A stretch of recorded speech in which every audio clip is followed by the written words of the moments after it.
big exciting day. We're gonna put Wisefab on.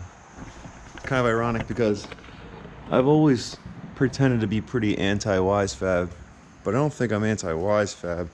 I just don't like people who drive really slow, big angle stuff. But this car, we've had Heyman 1200 kit on it. It wasn't too bad. Had the reverse knuckles on it, which felt awesome, except for on big sweepers, so big banks. The car kind of understeered a little bit. So I like the reverse knuckles. They're great for road course stuff, but FD's all giant oval NASCAR tracks. So gonna try Wisefab, see how it feels. The last kit we had on here is Figs. Figs is pretty great too. The only issue I had with Figs was the adjustability, but you know, stuff is built super strong, really heavy, gigantic Heims. It's a really solid kit. The issue is just adjustments. So say if you wanted to adjust your lower control arm length, for instance, you'd have to unbolt the coil over, loosen the arm, drop this down, spin it, tighten up the jam nut, throw it back in.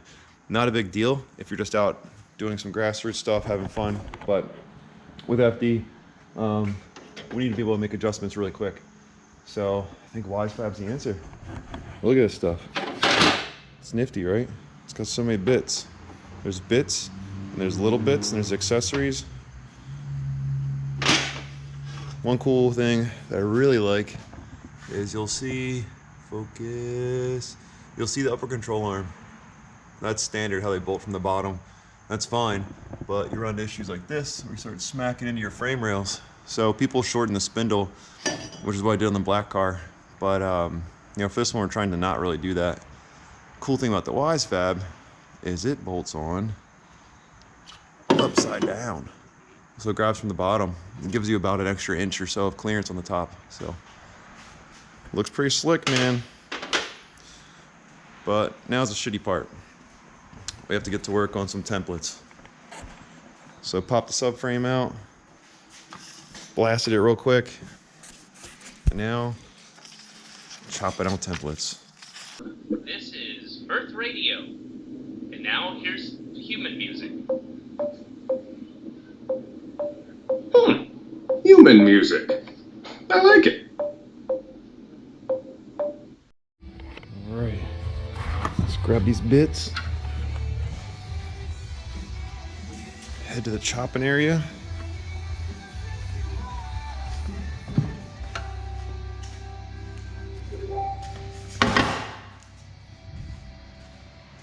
It's cutoff wheel time. My least favorite tool. All right, here she is. Toyota's finest. Look at that factory slag. Gross. Is the robot blind? Helen Keller 5000.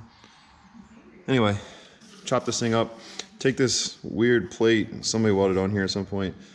Almost worse than the robot. Gross. Get rid of that. And then we put the templates down. We'll do a chop across here. A little whoopie whoop there. All the way down. We chop in the lower control arm bracket a little bit too. Basically moving the original power steering points from cheer to about cheer. So it's, I don't know, maybe 30 mil difference. Never actually measured it, but we'll check.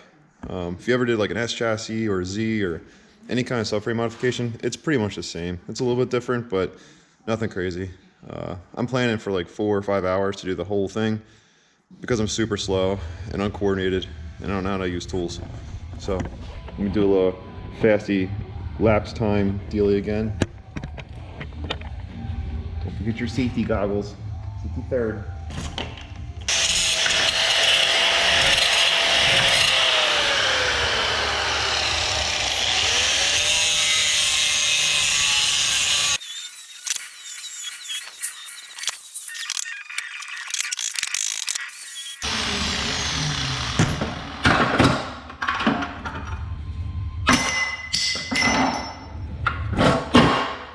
This is a great time to thank my sponsor, GoPro. If you pay for their $2 a month app, you also get a warranty. So you can shoot sparks at the camera like a moron. It doesn't really matter. All right, so here we go. Now I just gotta clean up a little bit more because I want the templates to lay nice and flat. So I'll put this thing in a sandblaster again, get her nice and shiny and good. And we'll start the real chopping part.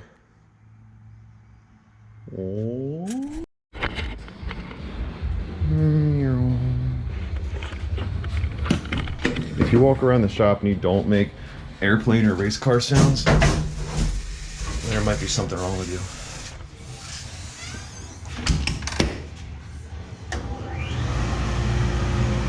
Okay, it's blasting time. Probably can't see. Alright.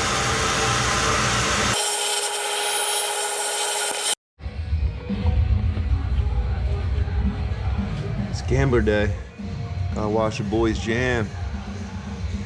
Tried to go out there and do it yesterday. Look, there's Barry. Z wasn't having it.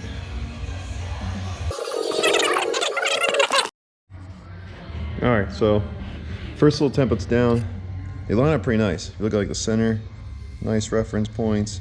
It does get a little bit off at the end here, but one thing to remember is if you're looking at the instructions, IS300, so if you have a SXC chassis or JZX chassis, they're slightly different. Like some things like this, the factory bracing, that's JZX specific. So there's a couple little nuances to these things, but make sure when you're doing the templates, this is where you take your time. It's like paint prep. So spend the time up front, make your life a lot easier later. I'm also kind of conservative when I do chop these things. Make sure you're chopping on the right side of the line. So you don't want to be up here, that's bad. You want to be on this side. Stay on the inside. If you have to do a little extra grinding at the end, no big deal. Keep going to the next templates. Start chopping. Alright, it's ready for cutting. Got the hatch marks. So I'm gonna start at the top. Cut across the top ridge. I'll probably start somewhere around here, just to be safe. A few moments later. Okay, so bunch of chopping later. Here's what we got. Pieces I chopped out. Not too bad. Took in some big chunks, and then when I got towards the edges, started taking out small pieces at a time. Just make sure you don't cut too much out. Here's how it fits. You have these nice little bushings in here, making sure that everything's locked in place. You have these eccentric lockouts, and they should meet up to just threaded bushing on the other side. So you tack that in, put in your rack. The rack also has solid bushings, so make sure they fit. And then you want to bolt together, and this is where you start tacking stuff, just making sure it's all straight. Here's how it all made it up. Pretty good. Easy to tack that in with the glue gun. So now I'm just going to clean it up a little bit. Got some clamps on here to hold it nice and tight. Start gluing it together. Before you do this though, one thing is, don't clean your metal with this for welding. That takes away metal. You want as much metal as you can get. So, wire. These are your friends. Use these little guys. So I'm gonna clean it up. Start boogering it together. All right, so next step, knock out the old rack bushings and pressing these new guys. Actually, just kind of tap them in. They go in pretty easy. Old ones tapped out. I just took a socket and just kind of smacked them out. Just had the original rubber bushings in there. Actually in pretty good shape. So somebody replaced them at some point. Throw a little paint on the old subframe there. That's the finished product. So I'm not like a fabricator, but it's strong. It'll hold a steering rack in place. This car is a motor plate anyway. So see that guy up there? So it doesn't even really do anything. The subframe just holds the rack and control arms. So press these guys in, bolt it up, and start working on the arms. Look at that Wisefab car. Wow. Okay, try again.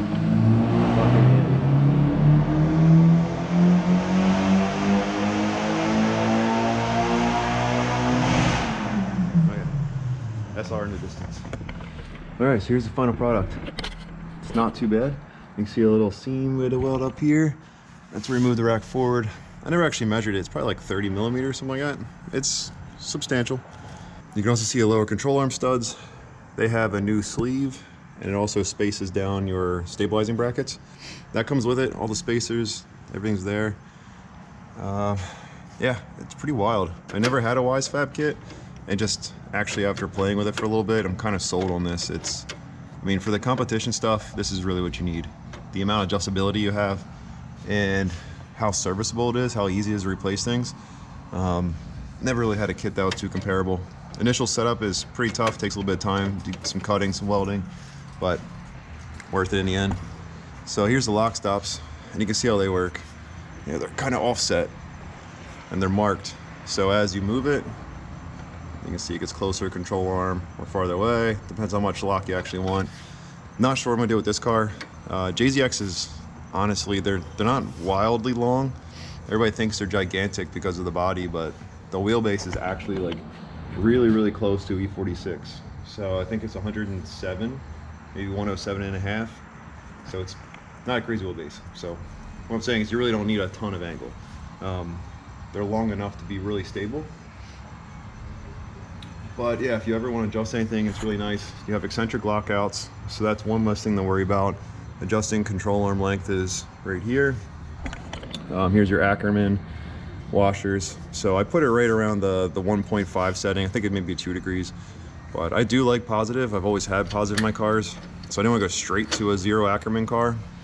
We'll start here, see how we like it. This is cool too. You also have adjustments on your control or your coilover mount. So this will actually change the spring ratio a little bit. So it's not the best way to do it, but swapping springs can suck sometimes. So if you want to really quickly just, you know, change it, you move it in, you'll actually decrease you're increasing your leverage ratio, decreasing your spring rate in total, if that makes sense. The uppers are really sweet just because it grabs from the top. So the old setup, you can see it smack into the frame rail. That's probably from Orlando. But this new setup, you actually get about 1 inch extra clearance. The only downside is it's really, really close to the tire. So I was running the XT7s. These guys are 235 4018. And now I'm gonna be running these, which is an old set of Origins I have. DNA O2s, still can't see shit.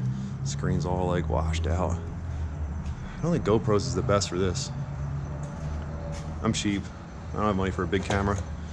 But here you go. Origins. So they almost actually look like XT7s. But these are 18:9 plus 30. Offset's really good. I mean, it's perfect for this kit.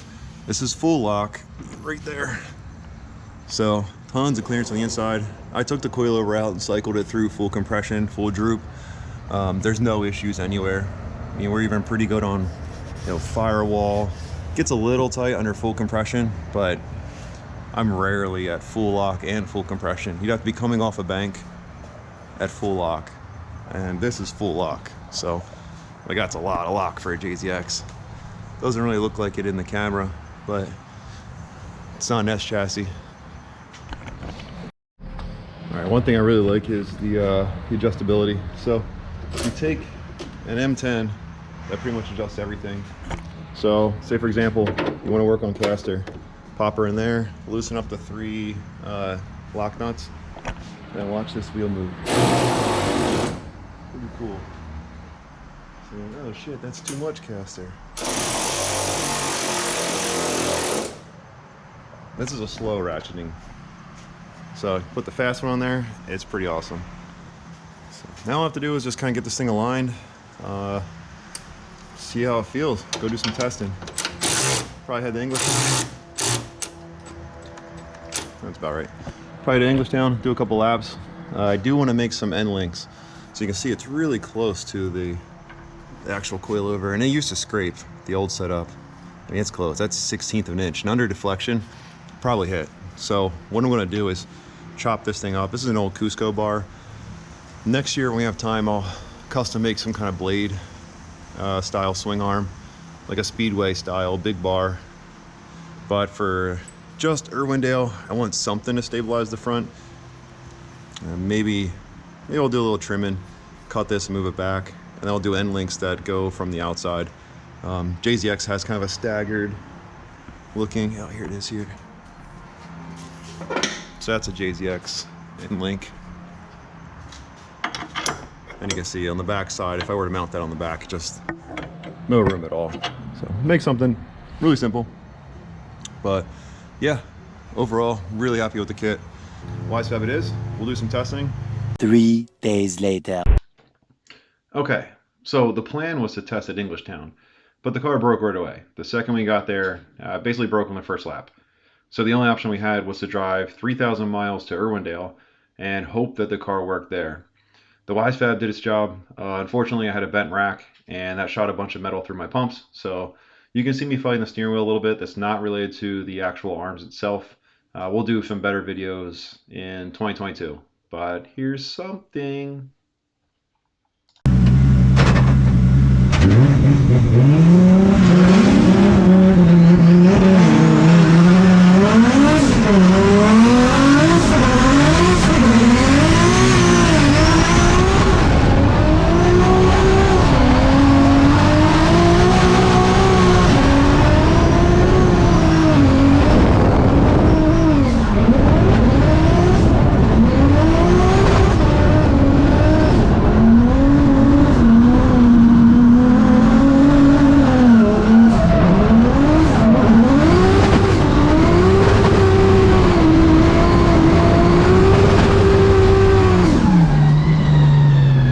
Okay, so I'm not going to be uploading videos daily or probably even weekly, but I will make some content around the build bio of the JZX and probably some other cars, so 350Z, PS13, stuff like that. If you're interested in that, or like demos of new products, installs, race wiring, or the just overall just general FD journey, let me know. Stay tuned. Give me some feedback. Maybe I'll get better at this shit, or maybe not. Okay, bye.